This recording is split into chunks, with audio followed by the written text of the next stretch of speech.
A smartwatch with altimeter and barometer and a whole lot more. Let's have a look.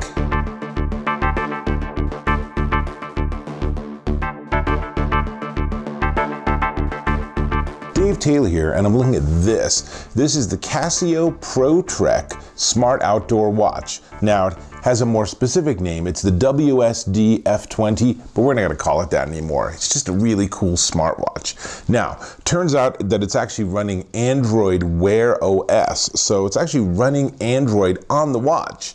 So it's a smartwatch, which is great because it gives you a ton of features.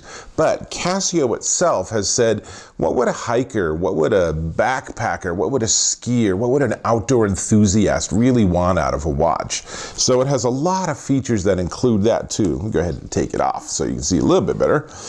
So first off, it's pretty thick and it's pretty big. It's actually 61 millimeters across, and this is something that's gonna really stand out if you have a very slim wrist. So I won't say it's a masculine design, but it's definitely a big, heavy watch. Now, there are all sorts of buttons and stuff on it. So let's start on this side. The top button is the tool button. The middle button is the power button. And then the bottom button is the app button. And it gives you all sorts of interesting features and capabilities. On the other side is the charging circle. And then there are two buttons that are kind of a mystery. I'm guessing it's something to do with how it does all its sensors, but there's literally no documentation that explains what those do. So whatever, they don't do anything. Oh, by the way, it does not track your heart rate, so it's not actually a personal fitness monitor.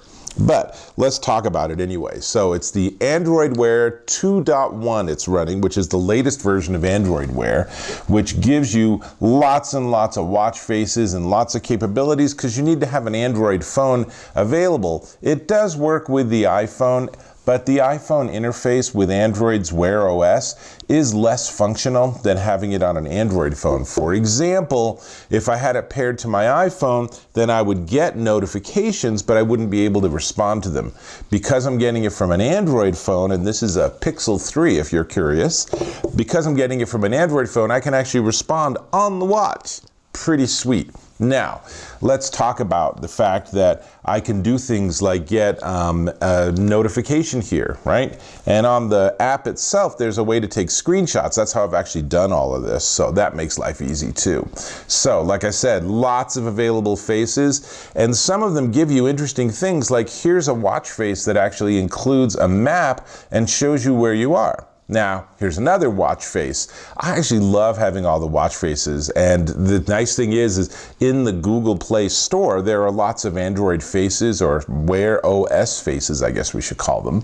And so all the ones that I've tried, pretty much all of them have worked on this particular watch. Occasionally I've installed something and it just doesn't seem to be available either in the app or on the watch. Not sure what that's about, but Wear OS, like everything else with Android, has some rough edges to it.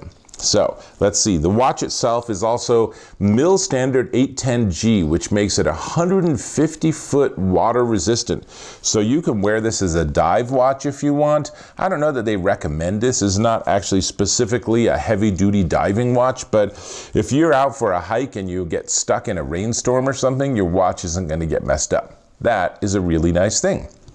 Now, we talked about at the beginning having the tool button on the top, right? I really should just take it off. It's so much easier for you to see what's going on. So the top button is the tool button, right? So that gives you access to things like the digital compass, like the altimeter, like the barometer, all those different sort of built-in features. You just push the button and step through them all.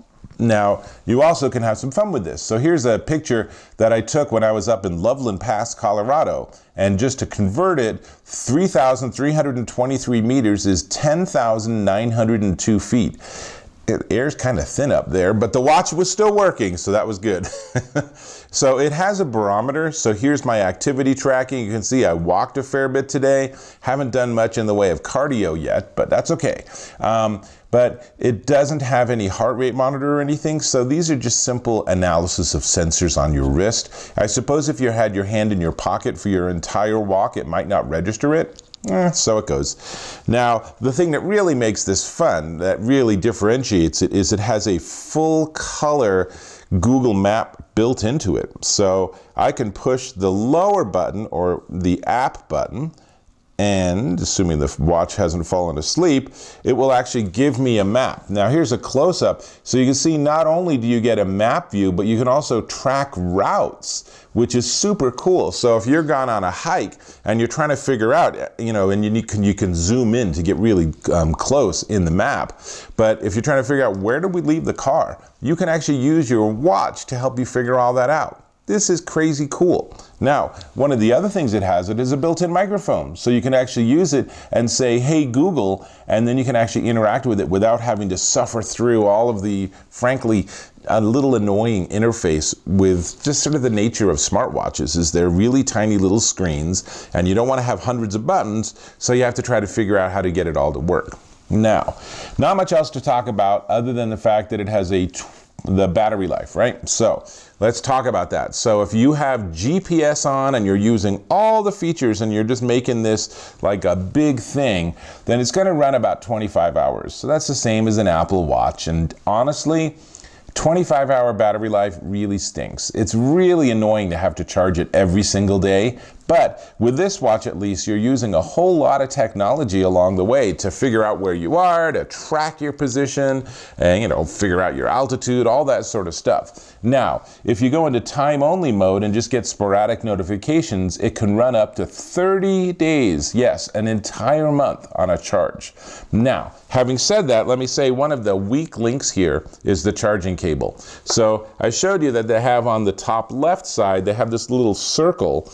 Well, it's a magnetic connector, and it's a custom connector that I've never seen on any other device. So you plug it in, and the magnet holds it in place, and then you just plug it into any sort of USB wall charger.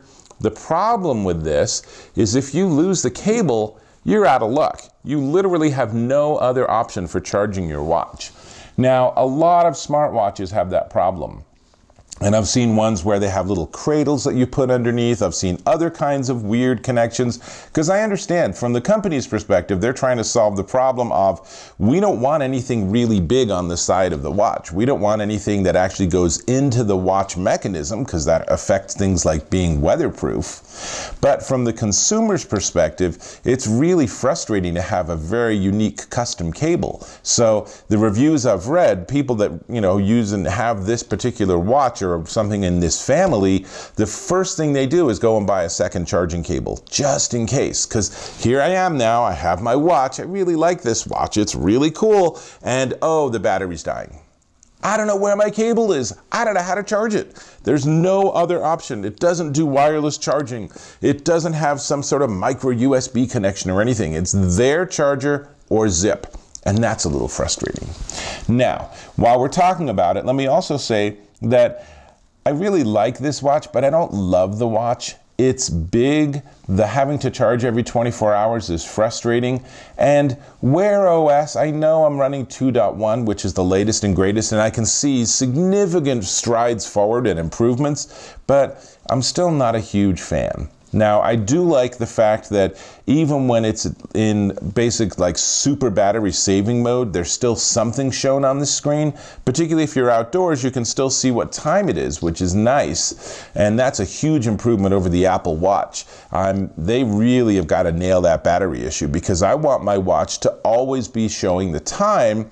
And then maybe if I want to have other features, then I'm accepting that I'm consuming more battery power. The Apple Watch is literally just a blank black rectangle unless you do something to get it to wake up. That's tedious. Now this does that, but it's not a blank black circle, and of course the circle's cool. So it actually displays the time. That's a win.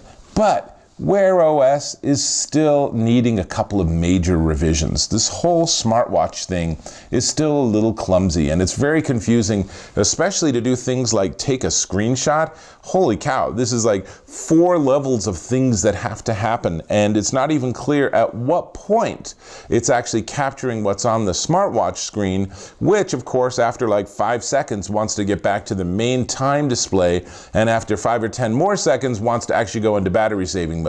Because this is trying to minimize its use of battery while I'm trying to actually get a screen capture.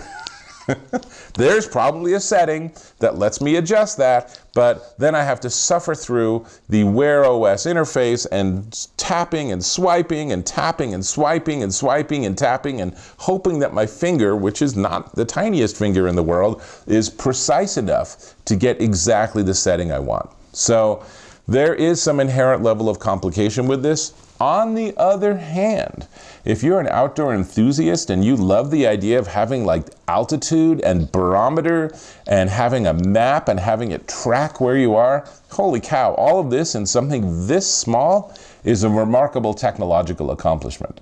So, only thing left to talk about is the price, but before we get to the price, do me a favor and subscribe to my channel.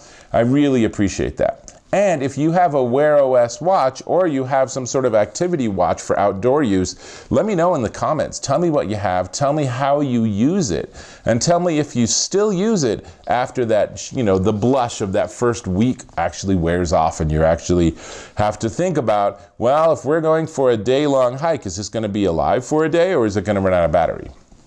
So hopefully that would not be an issue, but it's all stuff to think about. Now, we'll just talk about the price because it's pretty spendy.